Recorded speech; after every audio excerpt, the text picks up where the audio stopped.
We are back, Melbourne Survivor Season 3, playing with fire, fall in a heap, and we all fell in a heap. Can you guys believe it's episode 9? I know! No. We're almost over, and I'm sad. Yeah. I know. I am sad too. It's going too quickly. I'm looking forward to being like doing deep dives and stuff with people as we get to the end of the season. If you guys are down for that, that'll be heaps of fun. Like the final 3. Yeah. Absolutely. It'll be fun. Crazy stuff. Well, recap, I guess. Yeah, let's go. Of last episode. So Kate wins immunity. We go to tribal. Caitlin plays her voodoo idol on Brady. Everyone's favorite idol. Everyone's favorite idol. We love voodoo idols, not? I would have been even madder if she'd idled herself out with it. That would have been hilarious. That would have been fucking hilarious. It would have been hilarious, but it would have been like another Serene moment, and it just, no. Not Serene. Yeah. And then Brady's votes get redirected to CK. CK goes. No surprise there. And then straight to the next vote. Surprise! And, surprise! No immunity challenge. We're voting. No talking. And Tash goes home with Brady playing an idol. The votes being 3-3-2. However, 3 votes were on Brady. And right, that's right. Is it? Yeah. Yes. Okay, cool. And so it's very close. And John votes Tash because John saw that Brady was going for something in his bag, so potentially play an idol. And then, but he also wanted to separate Tash from Caitlin because he's not Caitlin's best friend anymore, and he's feeling a bit jealous, and so he needs to get rid of her closest allies. Correct. Smart. And keeping the track record of successfully voting for the person out at every vote. He's the only one with a perfect voting record. It's impressive. And he's been to every single tribal. That's impressive. He's got to go. If you think about that, if you stop and think about that, he's got to go. Yeah. Go. Yeah, I mean, if you have that final tribal council, that's pretty impressive. Yeah. If you say and he's a good speaker even at the worst of times. So imagine him with a good resume. Like that's dangerous. Yeah. Yeah. I agree. And no one's really looking at him at the minute. No. Yeah, he's just we floating on CK by. last week called him a goat. We see in this episode Laurel wants to take Dale and John because she thinks she can beat both of them at the end. I think Laurel could probably win against anyone. I agree, but that's not like that. They're not perceiving him as a threat. No. Yeah. I agree. I think Laurel beats John just based on charisma alone, and for her vicious gameplay. But you know, people are not seeing John for what he is, which is a stealthy little threat. I agree. And something about Dale this episode, which you haven't really seen, and we'll go back to the start and do our normal thing. But Dale says he's been working from different alliances and moving around to sort of he's been the flip-flopper. Yeah, which now that I look at it and I get to see a bit more of Dale, I'm like, okay, that's the position Dale's in, whether he put himself there intentionally or not. And he's finding his way through the game. He's not a threat, but he's doing what he thinks is best for his game. And I respect that. He's not just sitting there. Talking a little bit of strategy this episode. Like we get a little bit of his strategy, which is nice because we haven't had any of that at this point. It's kind of been like, oh, I don't know. Yeah, before now we haven't really heard what his opinion is, like what his thought process is. We know where he sits in the tribe, but what is he thinking? So I was glad we got to see a bit of him this week. Yeah, that was really good. All right, we'll go back to the beginning. Yeah. Straight away, start off the episode with a Chloe confessional. She's excited things worked out for her. Trouble couldn't have gotten better, according to her. Yeah. Talking about what happened. She said, it's so weird seeing my name on a piece of paper. And for her, that's the first time someone's voted for her. So I can assume that would be pretty scary, seeing your name pop up and almost going home. Has everyone had a vote at this point now? That's a good question. Kate hasn't. Kate, yeah, okay. Anyone else? I think she's the only one. What about Caitlin? Yeah, she had one. Yeah, she got in that one. Yeah, that one that could have sent her home if she played the idol wrong. I think that's it. I think everyone else has been voted for. So, yeah, good on Kate. No votes against her, although she has been safe last two. Fair, she'll be up there for threats. You would think so, wouldn't you? You would think she's so. Gonna be up there as a threat for sure. Which is possibly why Caitlin was targeted. I mean, we'll talk about it at the end of the episode, but probably why she was the target, because they want to split those powerful girls up. Yeah. But anyway, we get a debrief of tribal council. What else do we see? Yeah, so we see a Brady confessional. Brady's weak in the knees. Did he say that, or is that? He said he's weak in the knees. Oh, he said he's weak in the knees. Okay. Yeah. Same thing. Could not have gotten any better. But he also said that he doesn't know who's in control anymore. Which, is anyone actually in control, or is it too fluid? Well, no, it's kind of split now. It's kind of almost. What are we down to? At the start of this episode, there were 7 people. Yeah, we go down to 6. Oh my god! It's a very voting block kind of game. There's much no so there's no definite hierarchy. There's a few people that are tight with each other, but which makes it really interesting to see what the end game's going to look like. Very much so. That's why it's just after the challenge, it was all kind of just everyone's just I was I don't know where the fuck this is going. Yeah. Yes, anyway. Everyone was creating their own little alliances, and everyone seems pretty open to working with basically everyone. Obviously, I think there was a few people that didn't want to work with certain people, but mostly it was new conversations happening. Yeah, I saw all pairs and Kate.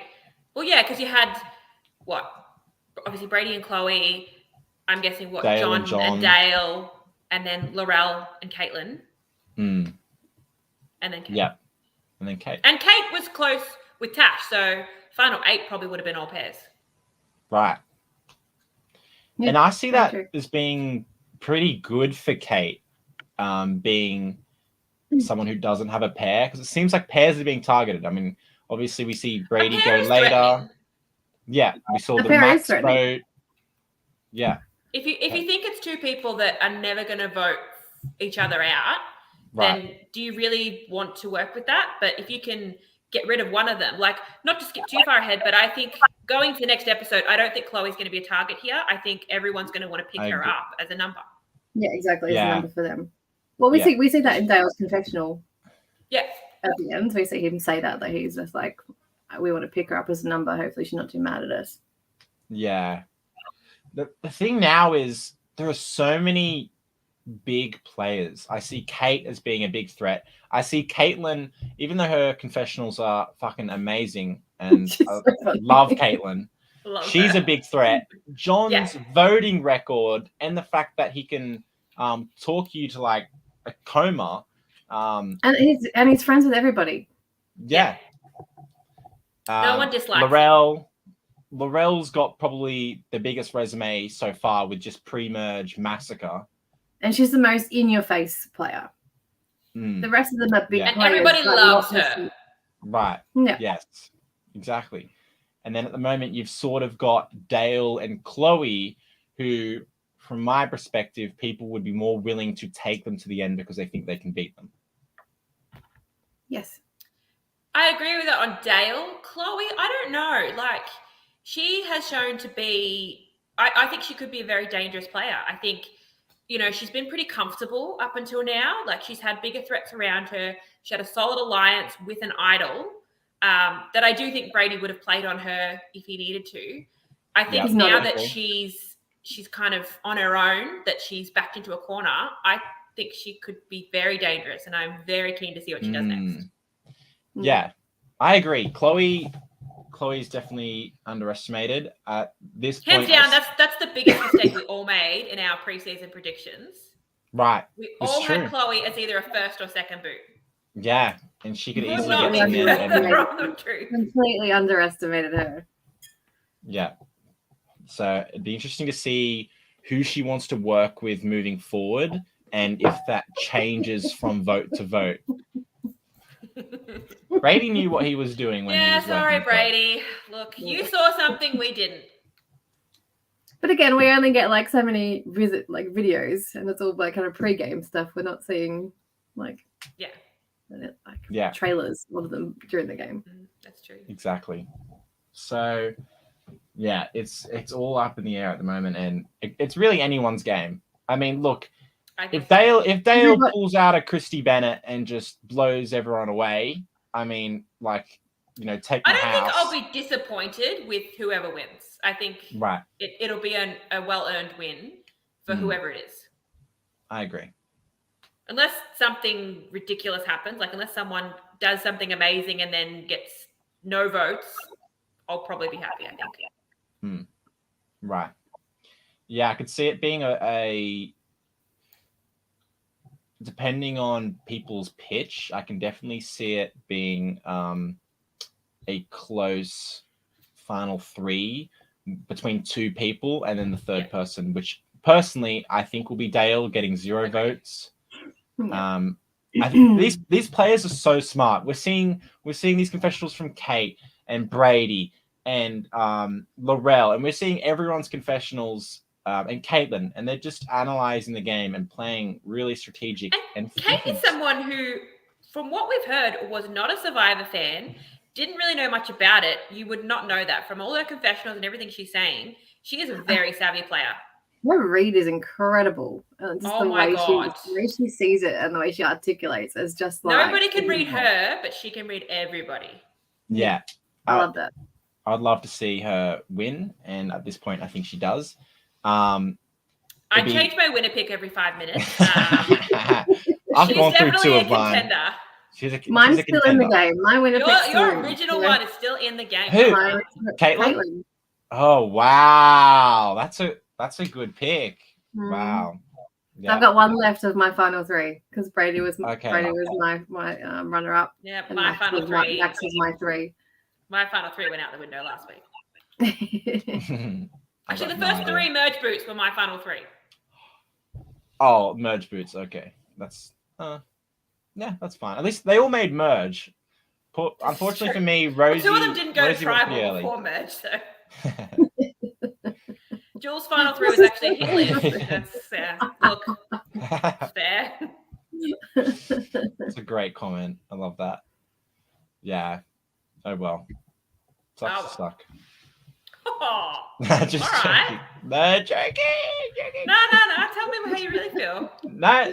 Look, I mean, your final 3. You know she's still doing a podcast for our season. Come on now. Good picks. I mean, you guys picked Brady a lot better than I did. I think I had Brady going 3rd. I think I had him going really early. Sorry, Brady. Love heart. I really wanted to see you win, but just that 2 minutes that I had to watch a bit of before the game, whatever it's called, predictions. I think it helps that we know Brady. Like, we know Brady. Yeah, we were influenced by that. We're slowly influenced. So, wait, you guys or? Yeah. Yes. Right. From the completely unspoiled Melbourne Survivor forecast. That's right. Yeah. I don't know who did that. Anyway, all right. We had a Laurel confessional being like, I didn't do that, but I totally did that. Like, she didn't vote for Tash, but she's claiming the credit for throwing Tash's name out there. Which is funny because it was John's move, was it not? Yeah. It was. Unless Brady, because as John says, Brady and Chloe turned back to him and said, vote Tash. Yeah. I think, though, she is someone that everyone was seeing as a threat. So it's not unheard of that multiple people would have the same idea. So I think Laurel can say that she put the name out there, but John can say, well, I wrote her name down. So yeah, I actually wrote her name down. Yeah. Yeah. And I guess John was the unintentional swing vote at that tribal, because as I think Caitlin said to John, if you had voted Chloe would be gone. But instead he voted Tash. And he said he voted Tash because he wanted to break up Caitlin having, I guess, closer numbers. Yeah. And also because he thought more people were voting Brady, and that way, you needed a second plan. I think that was his cover story. But I do think he was probably always planning to vote Tash around that vote. If not this one, then maybe the next one. Because he was threatened by Tash, and rightfully so. She was a strong player. Yeah, Kate said it. But yeah, being able to say, well, I saw Brady's idol, that's a perfect cover story. Yeah. Okay. John's playing a really, really good game. Very strategic, very thought out on who he wants to go next and how very under the radar. Yeah, and very under the radar. Seems to be one that's thinking a couple of moves ahead. Yeah. That's just who he is as a person. He is completely, but like he's like it's in this game. He seems to be forethought about who he would like to move, like the chess pieces. And that's so hard to do when you've got maybe 45 minutes. And especially at this point in the game, it's moving like this at this point in the game. And you'd be at this point, you're exhausted. You've not slept for 2 days. You're hungry. Yeah. Like to make those smart decisions. Well done. And you just come off like a bonkers tribal council like. That double tribal would just be like, wait, what happened? Yeah, exactly. You'd be going back to camp, still scratching your head, like, what the fuck just happened? Especially because we have those rogue votes in there. Like, it's like Laurel throws to Caitlin in the first one. She does the cross out vote. Chloe then goes back to Brady in the next. She's fucking with people's heads here. Like, what is happening? And no one seems to be pointing the finger. Like in all the professionals, no one's like, Laurel's doing some funny shit here. Like at merge, she was this massive target, and now people are like, "Oh yeah, we should take her out," but whatever. Well, John and Dale said they didn't want Laurel gone. No, they said we don't want Laurel to go. I don't know who it was. Are they keeping her as a shield? I don't know. I just remember watching, and I think it was between just John and Dale, and they said, "Yeah, I don't want Laurel to go." So I don't know if that's just because they want to work with her, or as a shield, or that's an easy vote next, or the one after. But it's getting down to numbers though. Like easy votes become harder the less numbers you have. Right. And you don't want to leave her to crazy thing. It's like no. Final five. You don't want to leave her too late because what if she wins the final four immunity? Yeah. And then she's at the end. You can't beat her. No. And then, but also the longer she's in, the longer you have that she wins an advantage. She finds an idol. Like the longer you leave these big players who are out to cause chaos, and we know this, the more likely they're to fuck your game. Like it's just like, like we're getting down to it, guys. Like at some point you have to we swung at CK because we knew he was chaotic. Laurel should have been next. Like Laurel should have been next, and she could be next for all we know. But they're leaving it down to the wire, and I'm panicking for all of them because she beats them at the end. And the more time she gets to come to tribal council and perform for the jury, the more in love with her they fall. Like, exactly, get her out. Yeah. I think that's. I love her, but we love her. But as a threat, she's got to go. And I think that's John's best move next is to get rid of Laurel, getting rid of someone who's also close with Caitlin, and I think that's his best move forward is getting rid of Laurel. And I think at this point, if Kate doesn't win immunity, though, if Kate doesn't win immunity, we're going to be like, jump on Kate. Yeah. And voting Laurel out at this point is a move. Like that's a move 100%. That you claim at the end. Like if you can lead that vote to get her, that's a big move. You can claim that scalp. That's a big move. Exactly. Yeah. Yeah. Sorry, I was just looking back on. Then we went to Caitlin. Caitlin's bored being in the majority. She's the poor thing. Oh my god, I'm controlling who's going home. This is so boring. I love Caitlin. Say that she had a plan to get rid of CK, and then at final 8, she wanted to make a move and was kind of robbed of that opportunity. And she wanted to go to Rocks because you know she's chaos. I love rocks. With rocks. I can't. I'm like rocks is just so stressful for me. I can't. I love that she was explaining that to Chloe, and Chloe's like, "No, I don't like rocks. I can't do rocks." No. Yeah, some people are built for rocks, and some people are not. No, it's just how it is. Why those people who are not built for rocks? They're just not willing to put their hands in other people's game, like their game in other people's games. Like you just. I'm down for rocks. In what? Of course you are. If it's final 8, if it's final 8, it'll be a 1 in 5 chance you could go home. That's no. I'm never got a rocks. Yeah, I mean, look, fair enough. Rocks, big risk, but little reward. Little reward. Exactly. Yeah, but it's the fuck it mentality. It's big risk, little reward. Yeah. I guess it depends how seriously you're playing. Unless you're the one who's been voted for. Right. Go to rocks. You're the one every who's time. immune. Correct. And then you become immune because nobody can agree to vote you out. Then it's like, yeah, you fuckers, everybody else go to rocks. That's fine with me. But I'm not willing to do that for anybody else. Yeah, no, fair enough. I think it depends how seriously you're playing the game. Like, we see Caitlin playing seriously. I don't think she's taking it seriously at all. She's like, I can do what the fuck I want. Right. It's like she's playing to have fun. She's there. She wants to win, but she also just wants to create chaos like Lorel. Just chaos. Yeah, I think winning isn't the number one thing on her priority list. She wants to have fun, cause chaos, whatever. But winning is not her number one thing. And this says a lot about my character. I don't understand people who don't want to win. Like, I agree. It doesn't. I'm not cut that way. I'm just. If you don't want to win, why are you there? I agree. I could not agree out of my way. Get out. Get out of my way. Let me win. Like, move. That's right. I mean, is it the Scorpio in me? What is it? I don't know. I agree. But it's also very fun and entertaining to see people play for fun. It creates great content for us. Just if you're in the same LRG as me and you're playing for fun, like, I'm not going to be happy. Yeah. On day Rocks 3, is a lot scary when you're on day 3. You didn't go that long to risk it. Exactly. That's fair. Look, I agree with that. Look, why are you there, Caitlin? Well, I had a free weekend. And we are thankful for that free weekend. We just don't understand her. Yeah, no. I'm loving it as a viewer and a lover of like the game. It's brilliant to watch. But if I was playing with you, I would be like, yeah. What are you doing?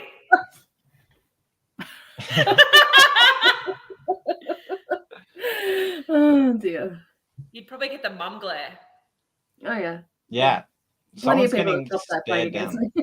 I think I've seen. I don't think I've been directly affected by it, but I've seen you do it, and it's scary. It works. It's effective. It is. Yeah. Well. Yeah, you don't want to be on the receiving end of that. No, does not sound fun. It's scary. Like, this is about me. We're talking about Caitlin. You're going to sleep that night, right? I wonder what Caitlin said. So Kate and Caitlin. Kate went to Caitlin and said, "I'd like to be in a final 3 with you and Chloe." Later down the track, Kate said that to Caitlin, and about that's Kate's ideal final 3. And Caitlin said no. Caitlin's response was like, basically, it would be nice, but I don't know if I necessarily trust Kate, and I'm not really thinking that far ahead, is basically the gist of what I got. I think for Caitlin, she's really looking at every vote. Yeah. I think she said that she doesn't get who. Yeah, and that is something that I think at this stage of the game, people get too focused on who am I going to sit at the end with, and you need to get there first. Right. Like, you don't want to be sitting there with, Laurel and, another big threat, but so you do need to be thinking about that, but you have to get there. Yeah. There's no point being like, I'm going to sit at the end with these 2 people because I think I can beat them, and then you get voted out 6th. And it also I like that mentality of vote by vote. Yeah. But it also seems like Kate is all in with Caitlin. But Caitlin's like, oh, yeah.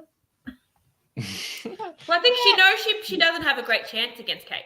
Yeah, right. Laurel, oh my God, sit with me. I'm such good company. You would be great company, but you would get all the votes. Yeah, I want to sit with you on the jury. I don't want to sit next to you. Yeah. At the pub or wherever. Yeah. I think Laurel's the player that once you're out, you're barracking for her. 100%. You want her to win, but if you're in the game, no, she needs to go. Gotta go, 100%. For sure. So, again, I think that's John's next best vote, I would say, would be Laurel. Breaking up another pair. All these people are all in with Caitlin, and she's like, "You're my side hoe number 5." Accurate. Everybody wants to. Exactly what it is. That's exactly what it is. Yeah. Just everyone wants to take her to the end. She's like, "Okay, all right." Which is crazy because she could she's a threat. Like, I mean, yeah, she is a threat. People clock that because she cops votes when we'll get there. But crazy. Wait, does Caitlin cop the vote at the tribal? Yeah. Oh, wait, what was the votes? It was 5-2. So Brady and Chloe voted for Caitlin. Oh, okay. Yeah. There you go. John, I was right. Laurel is an amazing shield. Why would you take her out? Yeah, so he is using her as a shield.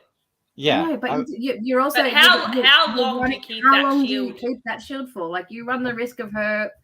We've talked all about this. We've done it. John, go back and watch. Yeah. Yeah. It probably needs to go. This next vote, I think, is the maximum you want to take it. 5 gets really scary because you need 2 immunities and you're in. You win final 5. You win final 4. And also, especially because she is tight with Caitlin, so they only need to bring in one more person, and then that's the numbers when you're 5. We've also just had an idle play. Like, Brady's just playing his idol. There's an idol back in the game. Maybe. Right. Like, technically, we saw it at the challenge, 5, right? Generally, that's the rule. That we assume that there is an idol back in play now that Brady has played his. I would have assumed that. Yeah. Like, we're just running the risk. Running the gauntlet here, and it's making me anxious 100% for the people who have to go against Laurel. For Laurel, I'm like, yes, queen, like, get yours. Win. Everybody else, I'm like, yeah, exactly. Everybody else, I'm like, yeah, come on, guys, what are you doing? Like, Brady was a big threat, and I can see why people pulled together to vote him out. But I don't know if Brady is the best person to vote out at this time. Yes, you break up the Caitlin and Brady too, but you also know out of everyone, they are the most solid voting block in the game. I can see everyone else turning against anyone else, but these 2 people will not turn against each other. They are 2 numbers. But that's what makes them dangerous. If you are linking up with them and suddenly it's a surprise final 2, then you're third. And you're the third. 100%. Right. You have to win that immunity, otherwise you're gone. Yeah. I mean, I'd potentially maybe use Brady and Chloe. I think the options were Brady and Chloe with Laurel and Caitlin. And it looks like Laurel and Caitlin was sort of down for that 4. Obviously, it didn't happen. Well, that's what Caitlin wanted to do at the original final 8. Right, exactly. And then for them, it'd be a good way to vote out potentially. I mean, it's hard. I guess the reason why Brady went is because Kate was safe. And if you had Brady, Chloe, Laurel, Caitlin, those 4, their target would probably be Kate, because it's not going to be Dale and John's flying under the radar. Brady's not in his head anymore, just so you know. Brady is like... Oh, okay, right. But then, like, do you potentially want to keep Brady if Kate is someone that you're scared could go on an immunity run? Brady's probably the equal, probably best challenge threat as Kate. Right. Do you want to keep him around to beat her? Yeah. Okay. I mean, if Brady gets to the end, I think he's also got a good resume. So it's post-merge, it's been Brady and then 2 Kates. So Brady's the only other one who's won an individually at this point. Yeah. I guess at this point, you're just thinking numbers. You're not thinking who could potentially beat Kate in an immunity challenge. I mean, we didn't see any conversation about it. 2 immunities in a row probably doesn't make her this unstoppable. Right. It does after number 2. It does after the second one when you're getting this close. Like that'll be my guess is that's a big story come next episode that, like, if she doesn't win again, if she doesn't win again, she'll definitely be on the chopping block. And we've seen Kate just being the single person by herself, not having that ride or die or that close partner relationship. So that could make her vulnerable. But she pairs with Caitlin here. That's like she doesn't seem to be on her own from this episode. She seems to Caitlin has a lot of options. Kate pairs to her. She's like, this is the person I want to go with. I'm in with her. Yeah. Whereas previously she's been like, I'll go anywhere. This episode she kind of detours and she's like, I'm with Caitlin. Yeah, and says her final 3 would be Chloe and Caitlin. So if Chloe knows about that, I mean that's an in for her to be like, okay, well, because Chloe voted Caitlin, so there's not really a high chance, I guess, of Chloe actually probably working with Caitlin. But potentially being on the side of Kate, if Kate has said, hey, I want to go to the final 3 with you, let's work together. So Kate could pull a couple of numbers, including potentially Dale. But next vote, I really think Laurel or Caitlin. One of those two, if not Kate. Or Kate. Depending on who wins immunity, it's between those 3, I would think. I agree. Well, are we at immunity? Or we've jumped all over the shop, so let's just go to the challenge. I think we've discussed a lot of. We've talked a lot about. I was confused. Can you guys explain this? Because I was a bit confused as well. Like the challenge, I was like, so it's first to 5. Like, what? Liz told a story. They had to go answer some questions. I don't know what happens if they got it wrong. Did anyone get a question wrong? I don't know. There were 5 stations. Yeah. I'm very confused about how this challenge worked. Yeah. So if you got it wrong, there was nothing in there, and then you had to go back. I was just right. I agree. There was a rock. Laurel's saying there was a rock. So then what happens? There's nothing in there. So then you run back. Wrong, and then... you had to go away to another station. Right. So it was first to 5. Right. Essentially, first to 5. Yeah. First to 5 supposed to get all 5 right. Not a coloured counter or whatever. Not. I thought the colour counters were what they were supposed to get. As in, if the colour counter was right, and then there was something else there if it was wrong. Right, there was if a rock there. If it was wrong, you got a different colour rock. I'm still confused! I don't know what's going on. Look. Anyway. And then we didn't get any sort of running tally about, Right, who's... Kate's got 3, Chloe's got 2. It was just people running around, and then boom, Kate wins. Okay. And we see someone recording that there was an idol in a bucket. There was something in a bucket. I don't know if it was an idol or not. Right. We don't know if it was an idol, but I would think it would be an idol. It was like something wrapped up, like what the idol was that Kate found. Yeah. Okay. So if they were wrong, it was a rock. If they were right, it was a coloured counter. Right. Okay. Thank you, Laurel. Okay. Yeah. And again, that wasn't explained. It was just I was just like, yeah. I was very confused. We've seen this sort of challenge before. Yeah, I've seen it before. But the rules aren't always exactly the same. So I would have liked a bit of because normally if you get a wrong one, you have to take it and go and I don't know, sacrifice it. Yeah, you got to run to a second area and put it in. Right. Yeah, we didn't really get that. Right, we just saw a montage of people running around, and then Kate won, and then Chloe being apparently really close. And that was all we got. She could have been lying through her teeth. We wouldn't have known. Right. We didn't see it. But I would have liked a bit of this person's on this many. My thoughts are, Kate said after she won the challenge, she said, she basically said, I'm really focused on the challenges while they're happening. And from my personal experience, I was the same. But with Melbourne Survivor, we've seen idols at challenges. We didn't see in the first few episodes where an idol was an option. We only heard about that. However, we've seen advantages. We've seen idols at challenges. People know this. So I wonder, are people thinking about the fact that there could be an idol at the challenge? Because that's a theme that we've seen throughout the season. I don't think personally I would be looking for, unless I've had a bit of information or a clue or something that says there is an advantage hidden at the next challenge. I'm probably not looking for it. You know, the one that Kate found was obvious. It wasn't like she had to go looking for it. It was just she was supposed to that bucket. Oh shit, there's an idol there. Yeah. But yeah, I don't think I'd be actively looking for it. And the rest that we've heard about, they had to like run to a different part. And they were physically and they would like put a told, target on themselves. They couldn't. There is an idol at this challenge, yeah. Right. Or if you step down, you'd get a box. Yeah. Yeah. Right. What was the CK?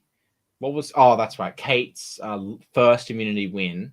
We didn't see an idol at that challenge. I wonder if there was one, because we have seen the first one. Oh, Kate's first, the multi, the toss and the puzzle. Would they do one where it's going to be a multi-stage?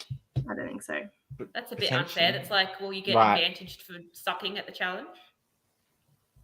Right, or an advantage for proceeding to the next stage, and then it's under the beam or something. You know what I mean? Like, that one maybe not. But my thoughts are, well, the first merge challenge, there were two. There was they were offered. There was an advantage and disadvantage, and previously we'd seen idols and stuff. So kind of pre-merge that all that stuff that they were told that was there the first couple. The first two, It's not really been since merge. They've been told that there was. Yeah. So my thought process is, are people thinking about the fact that there could be an idol, not necessarily looking for one, because like you want to win the challenge, and it's pretty, I mean, I guess it's pretty obvious. You see people like not doing the challenge and potentially looking around, but I'm not like I don't think anyone is. Individual stage, like, I think because it's individual too. Like, I want that fucking necklace. Like, that's you can win the necklace. And there is a lot of power that comes with the necklace. Like, if you're using it well, it's not just that you can't be voted for. You can take advantage of that and go, well, I'm safe. Let me make some shit happen.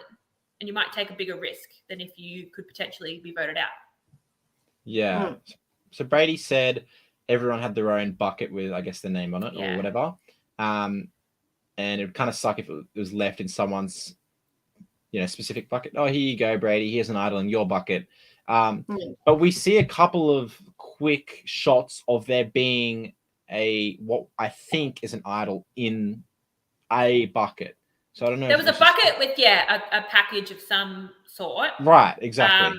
I remember, on my first watch thinking, oh, that looks like an idol, and then on the rewatch, So it could be anything but no one grabbed it. Laurel actually, it kind of looked like something to hold down the buckets. I was thinking that too, that maybe it was like a weight there. If it was windy, those empty buckets, even with the little rocks in them, might blow away. Right, but it was like packaged like an idol. That's my only thought. I need to find. Yeah, that's my only thought. Anyway, challenge. Oh, cute Bubba. Hi, Riley.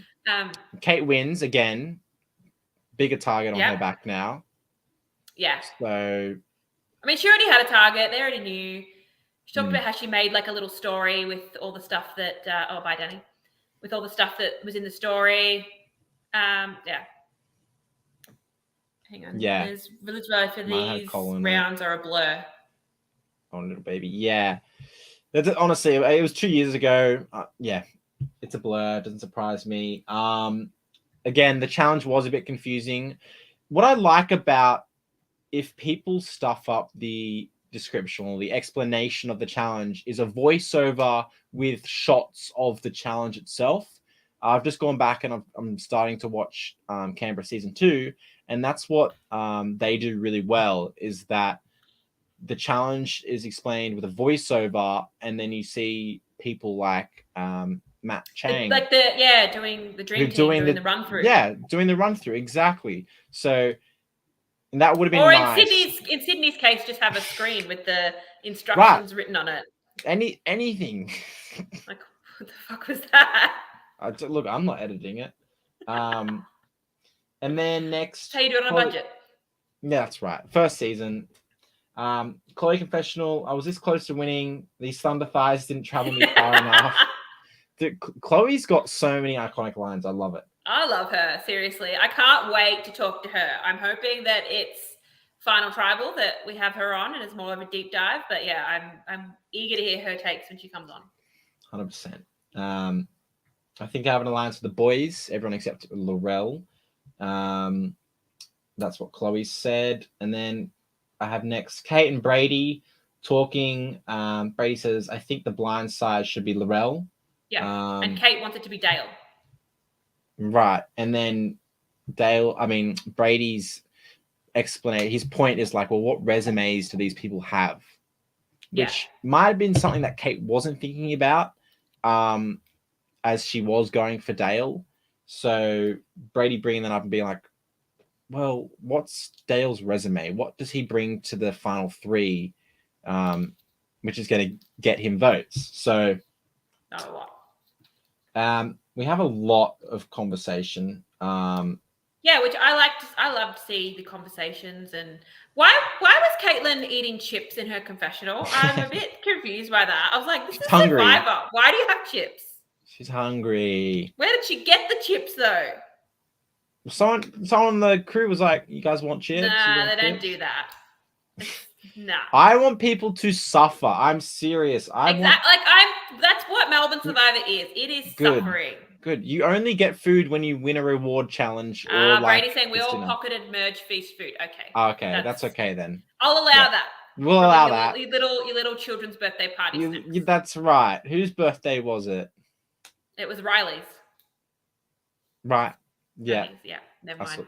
No, I got it. Trying to be funny. It took me 2 seconds, but it looked like it. They had the little Freddos or the little chocolates that Max tried using as a bribe for Brady at that first challenge. So everyone pocketing their stuff. Lucas said, I made sure to eat Skittles in front of the contestants. That is so mean. That's so funny. Dale said, no, I think Kate brought up my name just as a token gesture at this point, as my name must be brought up every tribal as per the script. Sorry, I forgot about that. Right, Dale, we forgot that your name must be mentioned. Dale's name hasn't been written down in a while.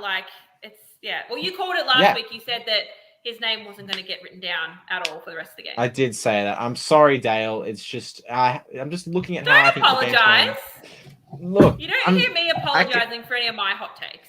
Look, Dale,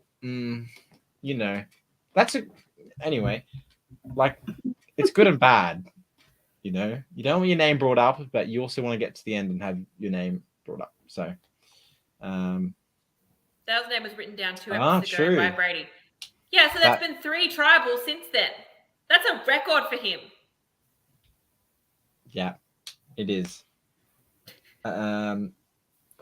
So where are we? Anyway, people talking. Yeah, everyone's talking. John and Dale were talking. John was the first one I heard to say Brady's name. Oh, really? Oh, yeah. John says Brady. I've got that written down. Wait, Brady? You said Brady, right? Yeah. Okay, yeah. John was the first one. He was saying, though, if we want ruthless Ethan, where is Ethan? I also apologize. That was an accident. You know that it's going to have to be brought up a lot.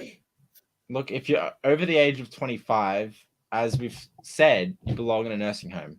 So. Well, Jesus, I'm almost 10 years past that. When you're 25. Well done. Wow, so. It's a while away. You guys are old, apparently. Yep. Look, everyone's we are. Old. Everyone's old. When he gets to 25, we're going to be in our 40s. That's not quite. Actually, not quite. Close. Sorry, I can't math. Anyway. John saying first say Brady's name, but he did say if Kate didn't win immunity, that would be who John would be targeting. Because once again, Kate and Caitlin getting close, and he just wants to cut all of Caitlin's ties. Yep, which smart. is just about everyone. So my only thoughts at this point for John is yes, your closest ally up until that point seemed to be Caitlin. It now seems to be Dale, right? We see a lot of John and Dale, and Brady, I think, explaining that he saw those two as a pair. And from what we could see, it looks like they are a bit of a voting block, at least for just that vote. But John wants to be in a pair with Caitlin. Right. And I don't... John, she's just not that into you. Yeah, she's just not... We see it. We love that, but I think she was all in pre-merge. Yeah. Options. And then merge happened, and she was like, "Oh my god, everyone's dateable now." Even pre-merge, when he was like, "Yeah, you're my ride or die," she was like, "Oh, that's cute." Yeah, right. It's not a mutual ride or die situation. No. And John sort of recognizes that, but at the same time, you're working so hard. He wants to limit all her options. He was like, I will be your ride or die once everybody else is gone. Because you've got no choice but to come back. I'll be around whether you like it or not. Yeah. But then I feel like she just wouldn't work with him at that point. I feel like at that point, like, she might go back to John. He's doing a good job of explaining himself.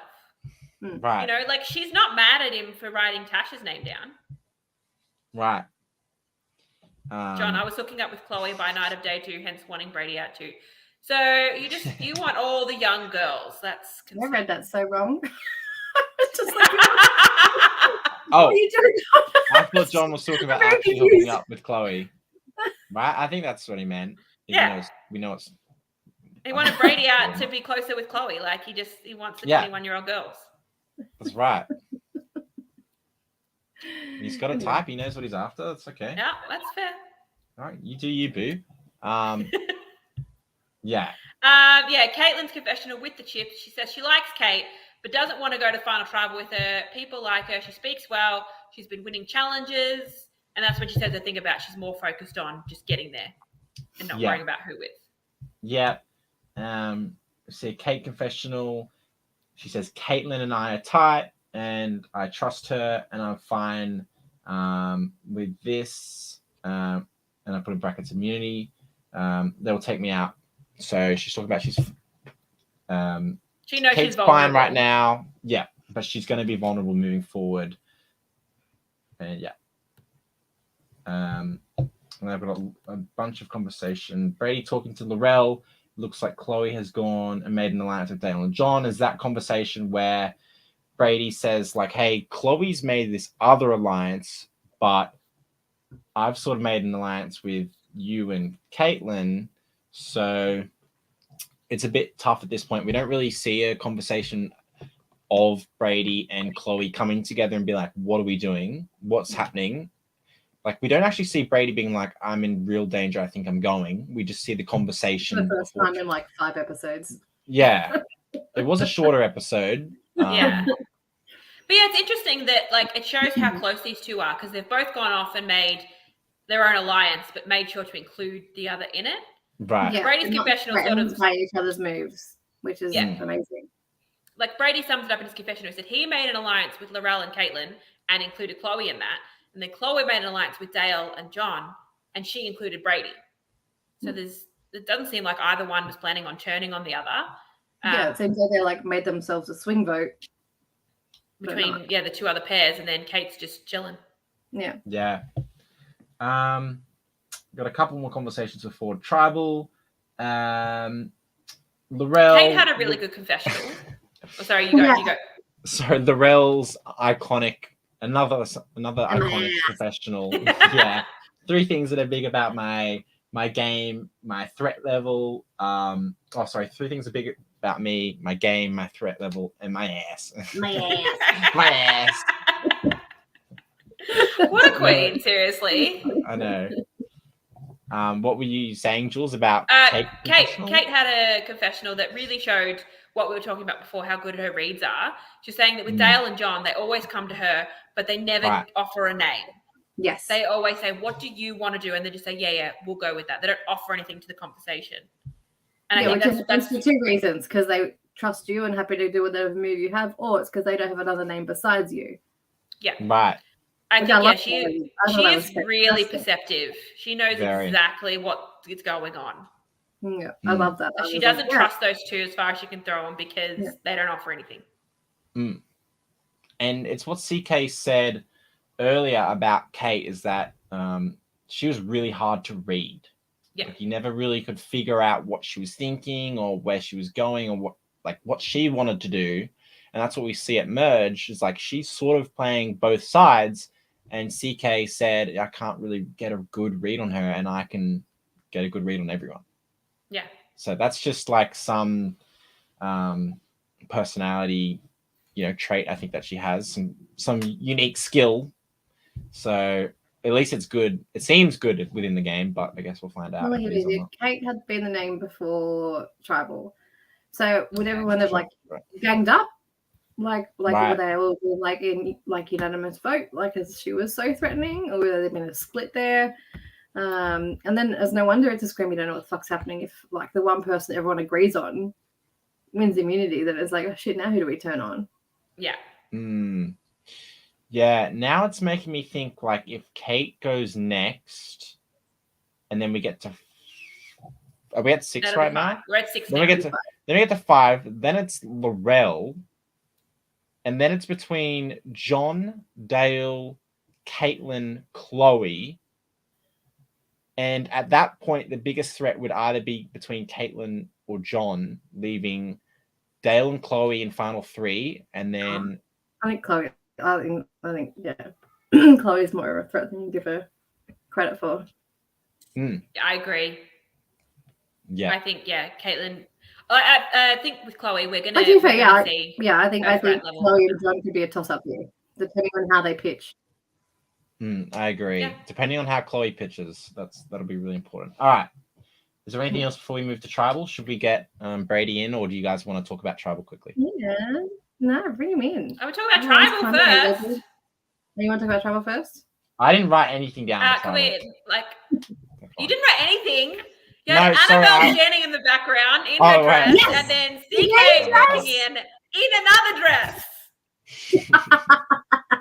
She's leaning against the tree in that neon green, silky number. We were robbed of her merger. And then but then CK walks in wearing one of her dresses. Yeah, like a psychedelic black and white number with his tights underneath. He looked good in it.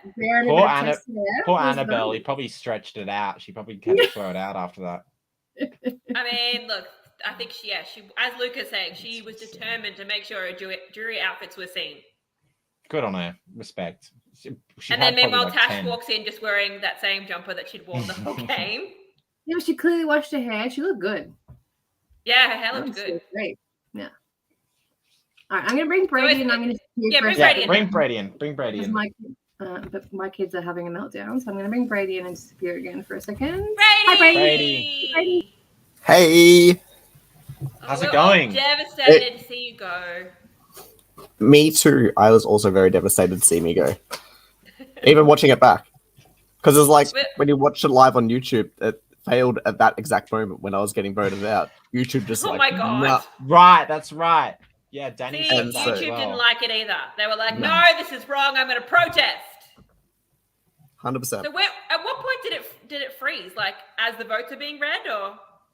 It didn't freeze. It just said, I don't know, it popped up with an orange screen and malfunction and... Oh my God. Yeah, as the votes are being read.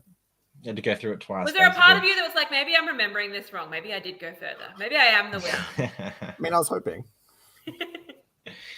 So, Brady, can you take us through that tribal? Do you remember much of it? Like, you'd had you and Chloe voted Caitlin and everyone else voted you. What did you think was happening that tribal?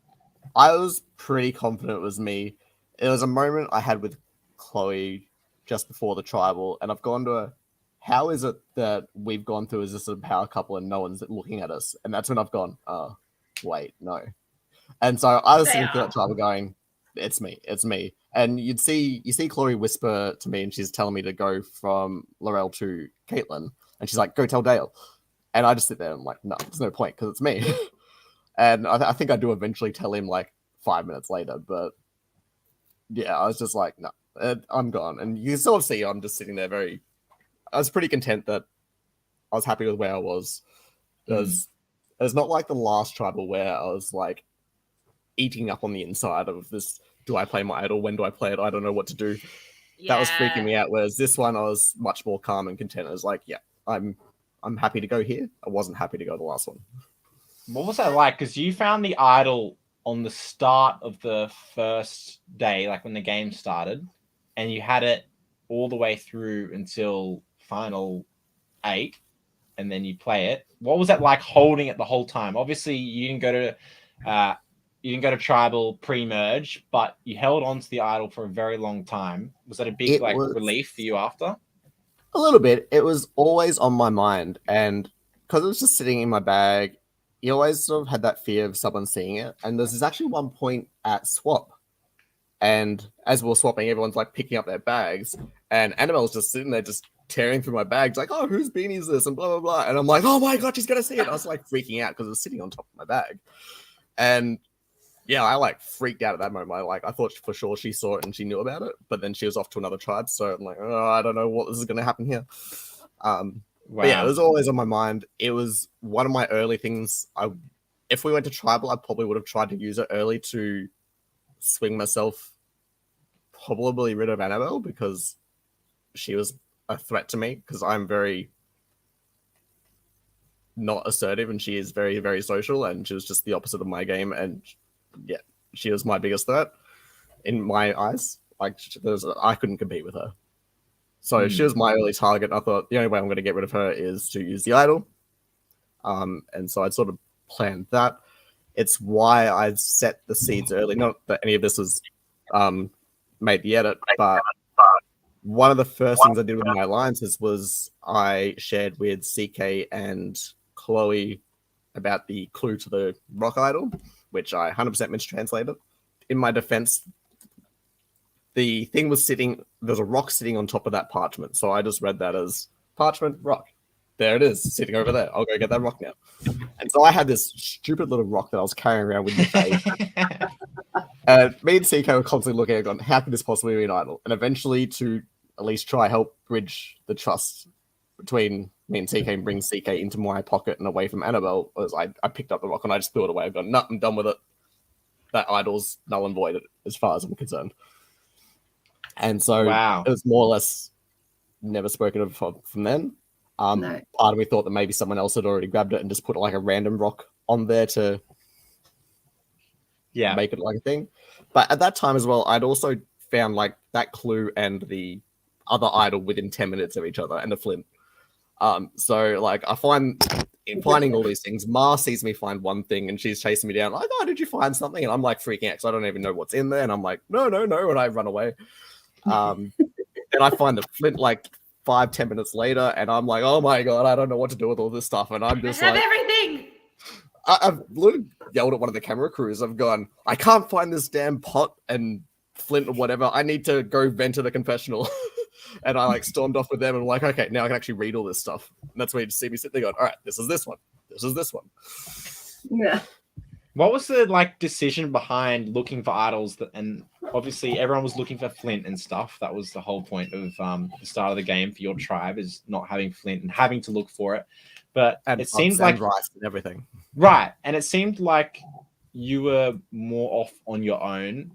Is that correct? Or I filtered to and from, so I wasn't set on any one person at that point. So I'd go over there, and then I'll go over where this person was, then I'll go over to where this person was, and I'll sort of just sort of moseying around. I was very much like, well, we don't have a challenge till tomorrow. I was very much about, let's get a camp ready. I want to not be cold tonight. I want to eat. Scout leader. So, fair. Yeah. I'm not the social person. That's what Chloe was for. Yeah, well, take us through your relationship with Chloe. Like, how that seemed like the tightest relationship of anyone in the game. How did that come about? Well, you literally said before you would die before you'd turn on her.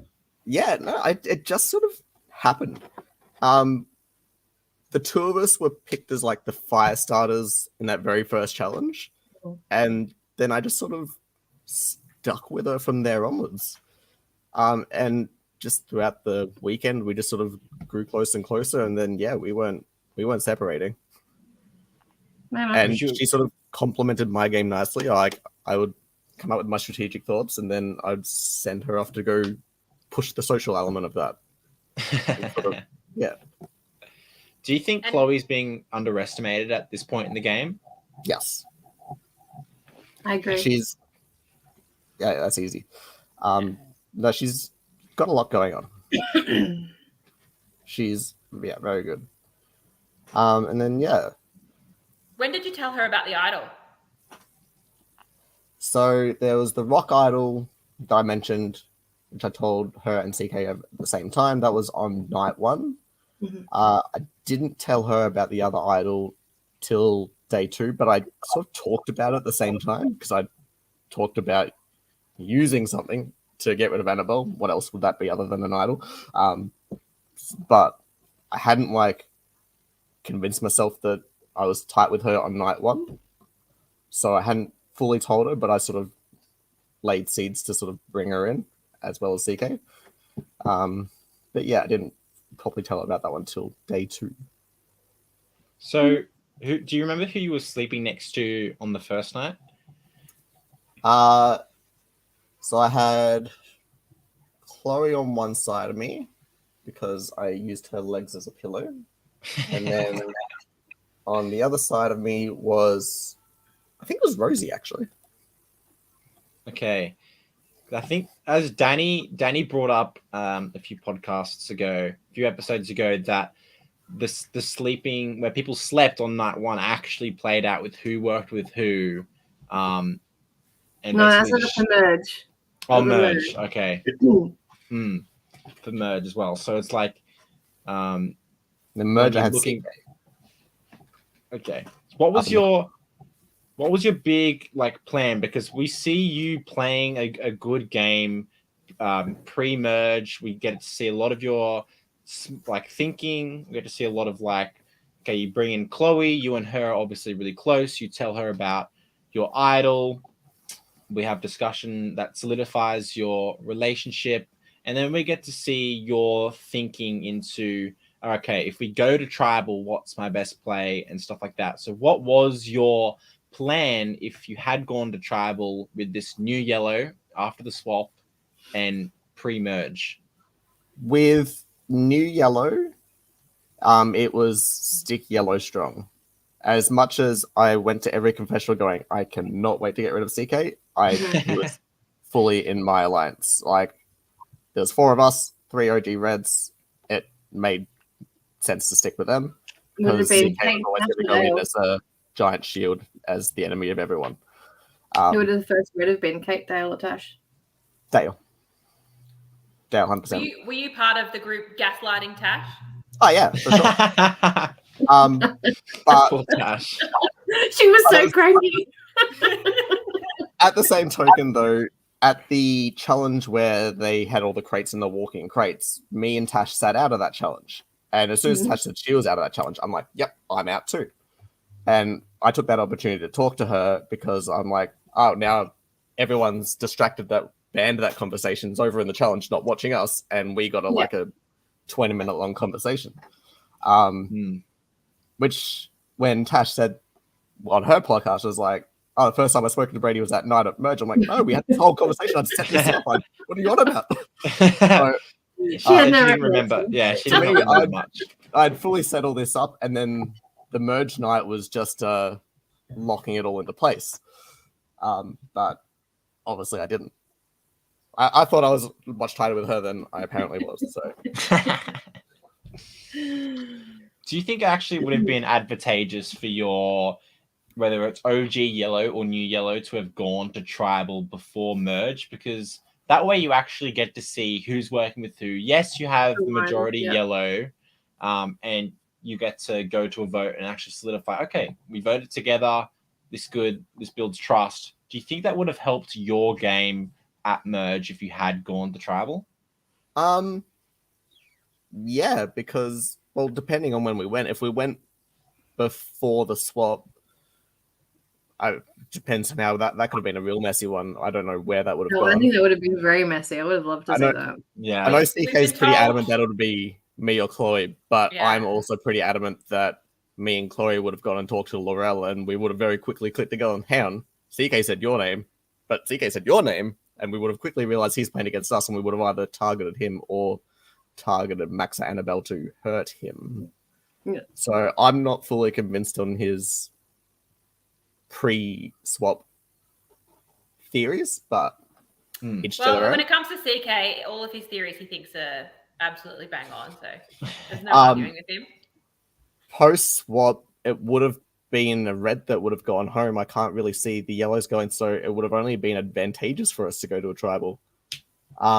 And really, we probably should have thrown like we planned to, but we got addicted to winning. It was like, yeah, you can't lose if you win. And as that happened, we watched the rest of Yellows get taken out of the other tribe, and then we go into merge lower numbers, which is crazy. That's so crazy. It was even. What I could see happening, which is why I wanted to get onto Tash, because I'm like, I need to jump ship and I need to be able to have a place for me to land.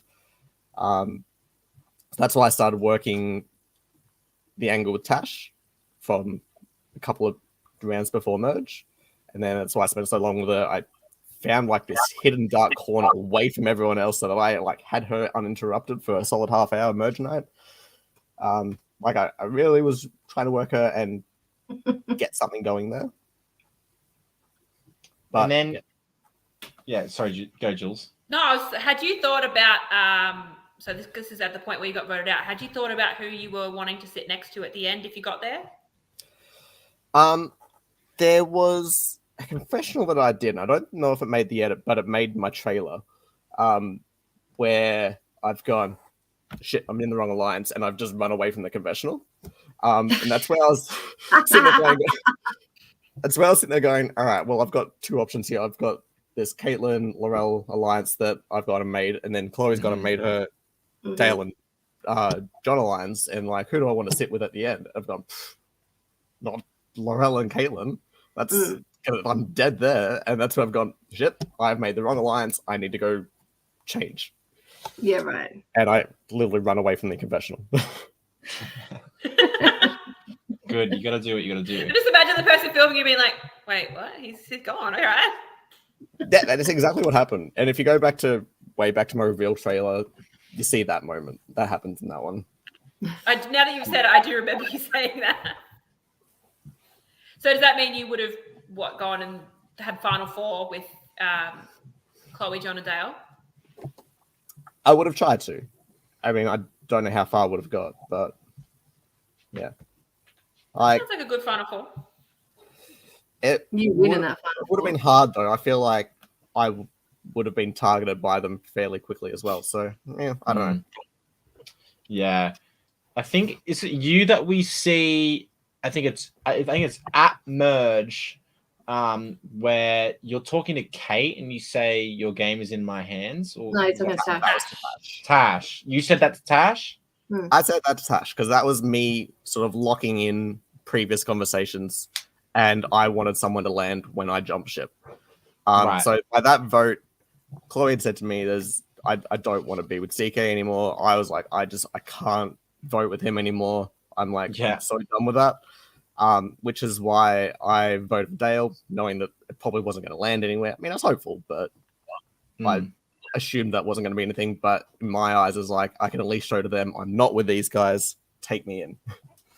Yeah. And that round was really fast. I didn't actually get a chance to talk to Chloe to confirm which way she was voting. The last thing she had said to me was, I don't want to vote with CK.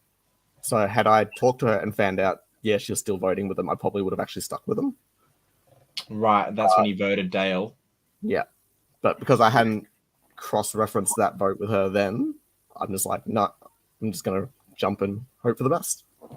Yeah, so you think if you had voted correctly and you had voted John, do you think that, I mean, obviously, it seems like it would have been better for your game because at that point, CK went, okay, well, Max is gone. This ship is sinking.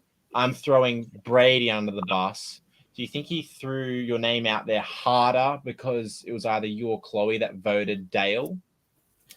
It was coming to that point anyway, I felt like. It was... That alliance was crumbling, and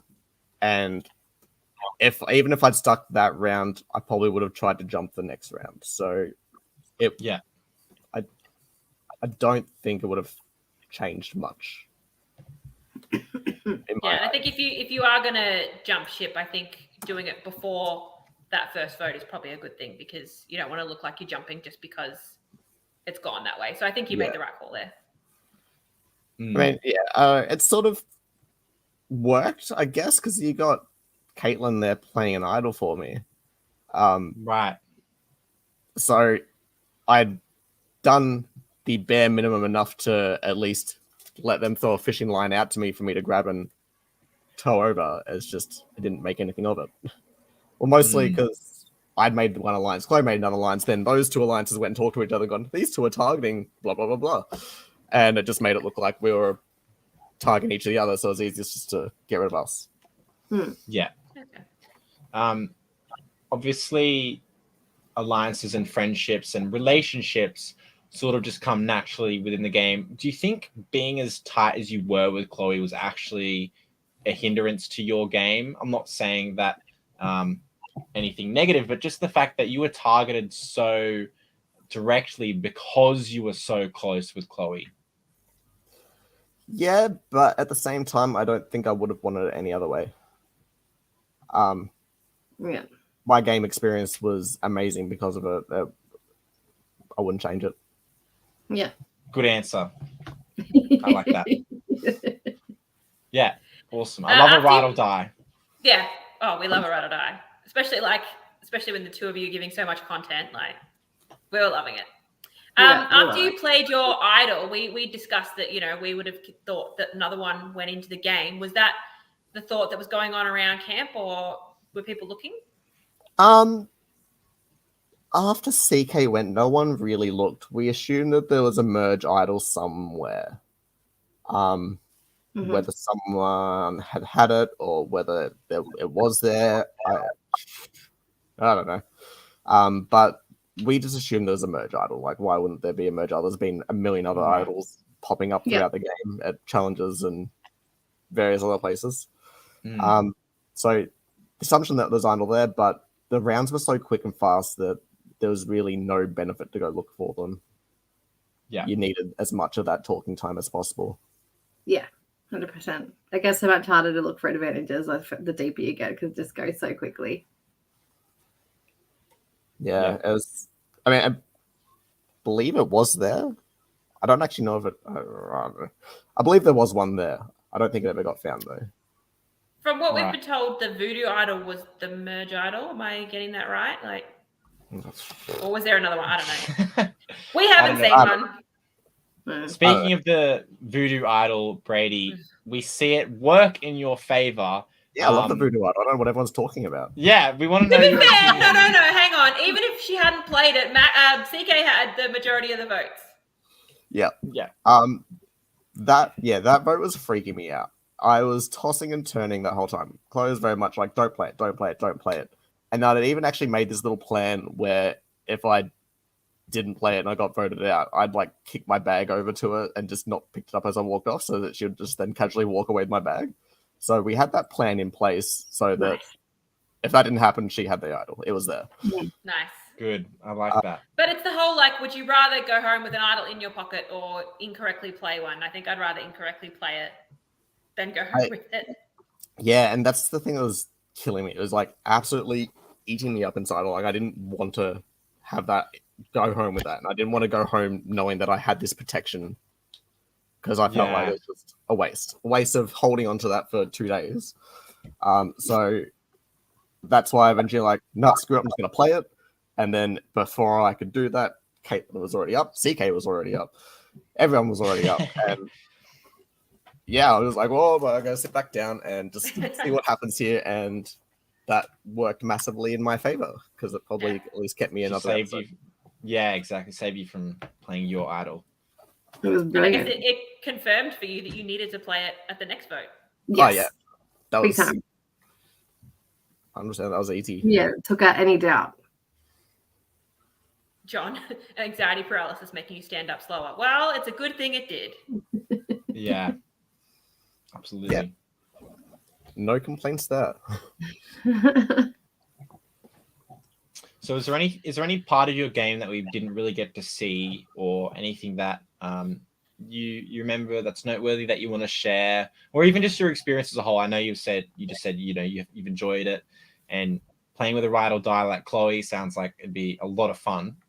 It was so much fun, and the experience was, and I feel like I'm just echoing all the past people that you've had on here, but it was a life-changing experience. Like, I've come out of that with so many new connections. I've gotten involved in this community that's an amazing community.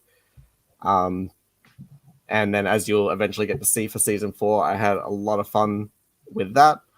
And yeah, it's just been and it's not just season 4. I've run a couple of trials. I've done other games. It's just been the whole experience has just been so much fun and so life enriching. It's just been great.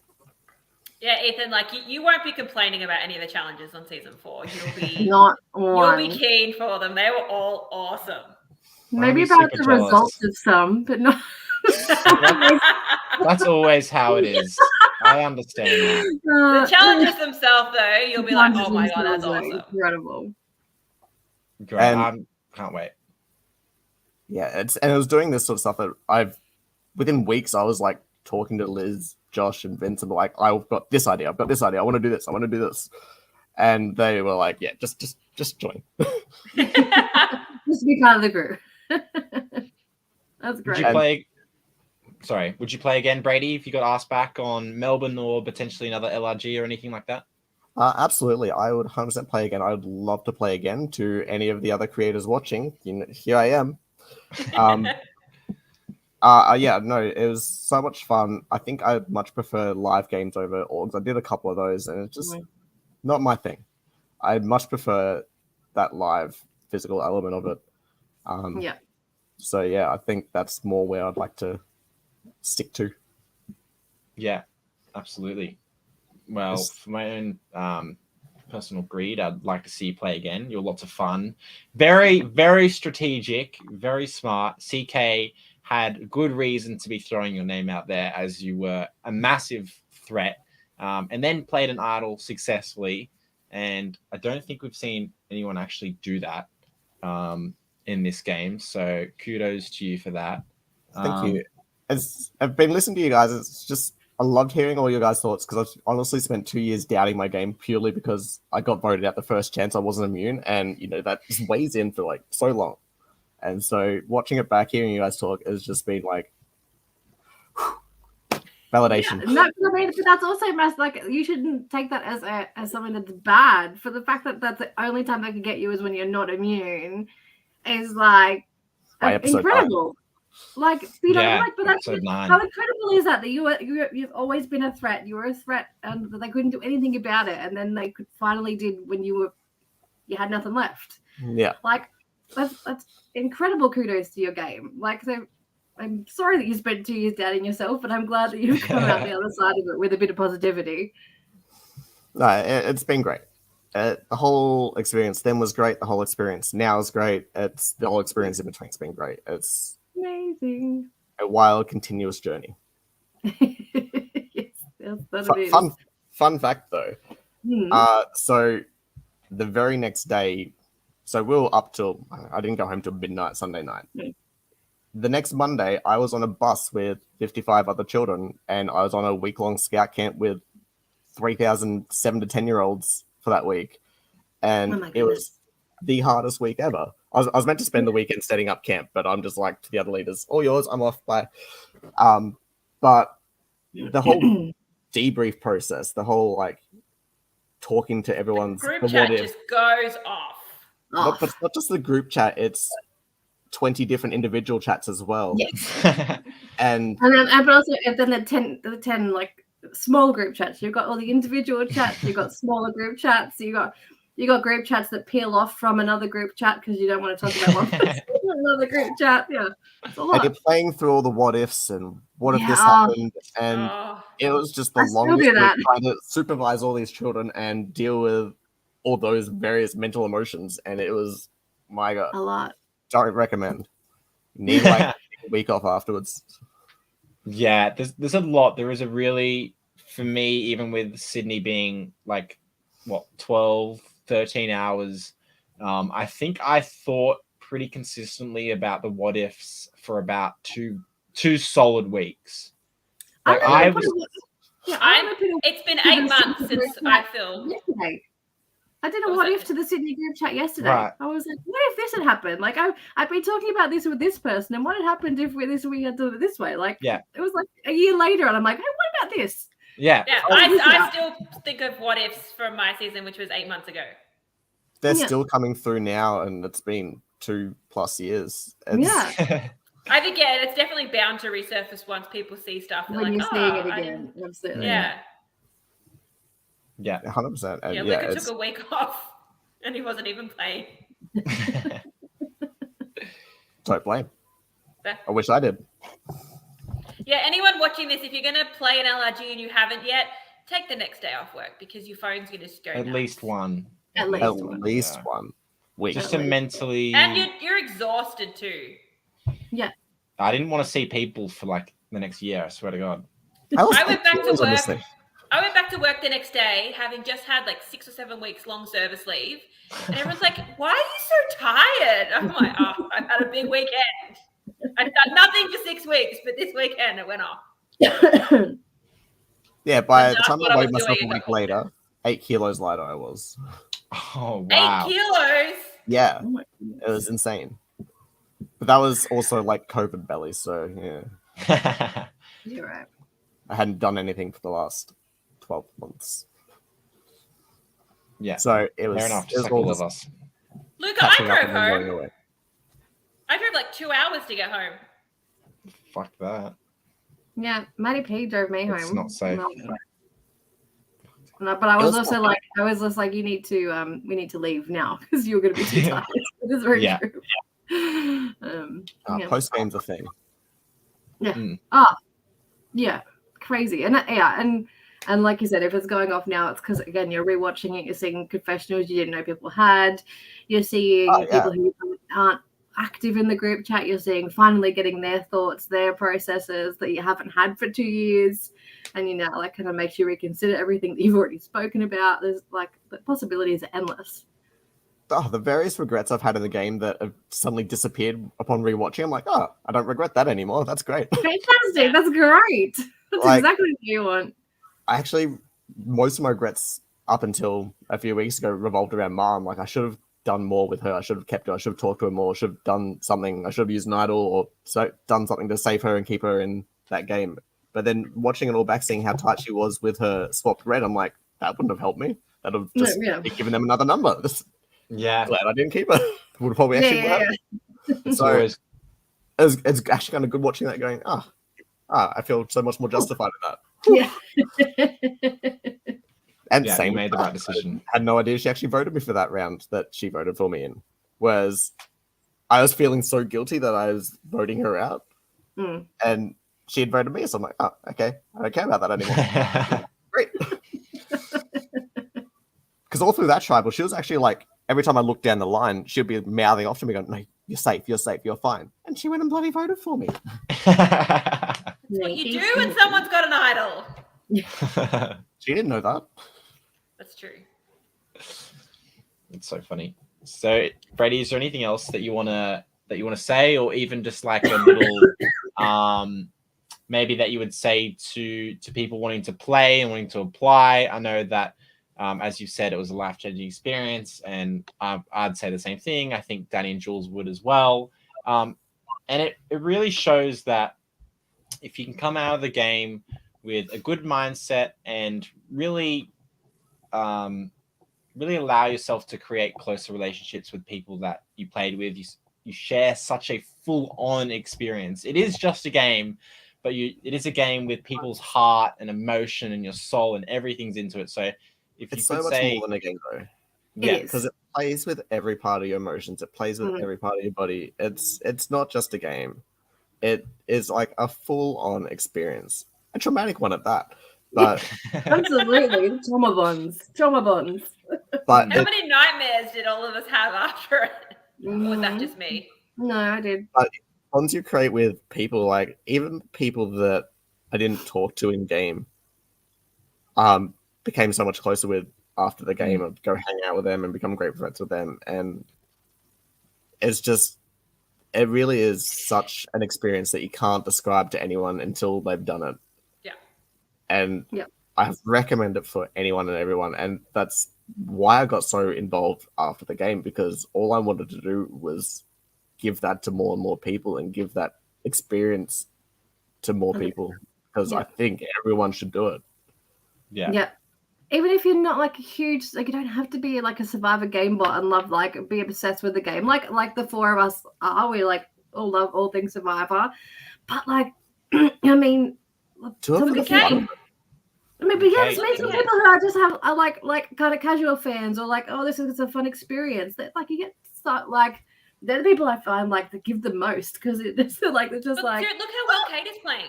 Yeah, she's a perfect example of that.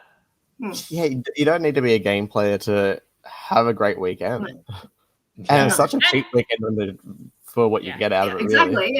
Yeah. And you don't want 16 game bots either. You want a mix of personalities. So, yeah, and that's why I think this cast is so great. It's 16 completely different personalities. This cast is amazing. Like, every single person brought something to the table. And, it just, every episode's been amazingly entertaining. It's been so great to watch back. And you can't get that with, like, this cast is just the best. Yeah, agreed. This cast is fantastic. I haven't watched that many LRGs, the Australian LRGs, but this cast, as you said, everyone. There's not one person who maybe, you take them along, drag them along to the end or whatever. Everyone has their own perspective, their own thoughts, their own game plan. Everyone is their own person, their own personality, and there's a lot of big personalities, and it's very fun to watch. Very fun. So much fun. And I think probably one of the biggest fears going into the game, being such a non-assertive person, it was like, I feel like I'm just going to drown in this. I'm just going to be shadowed. And especially even just like the people have talked about, you sit and stare at people before the game because you're not allowed to talk. Even staring at people, you can see people like, oh my God, I'm not going to be able to compete against these people. I'm going to be so drowned out. And going into the game, I was so fearful that I was just going to be this boring character that wouldn't get any screen time. And even coming out of the game, that was so good. I felt like I had like a nemesis in the game, which is great in the form of CK. It was who I thought I didn't having a nemesis is a lot of fun. It's a lot of fun having a nemesis, that's for sure. Because between the two of us, so as much as we talked good to each other for rounds, we were both in the confessions going, can't wait to get them.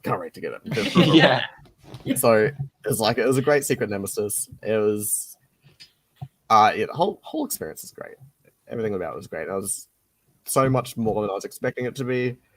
So much better, and everything was I don't know, undescribable. Well, to piggyback on that, we've got 3 LRGs that we know that are currently casting. We've got Sydney, which we couldn't recommend more highly. We've got Canberra, who are casting.